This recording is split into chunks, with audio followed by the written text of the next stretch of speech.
Senior citizen na may kasong rape, arestado sa isinagawang law enforcement operation ng Dipolog PNP.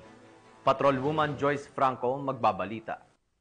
Ang isang wanted person sa kasong rape sa isinagawang law enforcement operation ng Dipolog City Police Station, katuwang ang 901st RMFB 9, 1st Zamboanga del Norte Provincial Mobile Force Company at Zamboanga del Norte Provincial Intelligence Unit sa Purok Paraiso, Barangay Galas, Dipolog City. Kinilala ng mga otoridad ang suspect na si alias Jer, 74 anyos, may asawa at residente ng Barangay Galukso, Rojas, Zamboanga del Norte. Ang suspect ay naaresto sa bisa ng warrant of arrest dahil sa kasong rape na walang inirekomendang piyensa. Nasa kustodiya ng Dipolog CPS ang suspect para sa maayos na disposisyon ng kaso. Patunay lamang na ang pambansang pulisya ay katuwang ang iba't ibang ahensya ng gobyerno ay patuloy sa pagpapatupad ng kanilang sinumpaang tungkulin kontra kriminalidad na naayon sa agenda ng gobyerno na itaguyod ang kaayusan at kaligtasan ng publiko, kapayapaan at seguridad na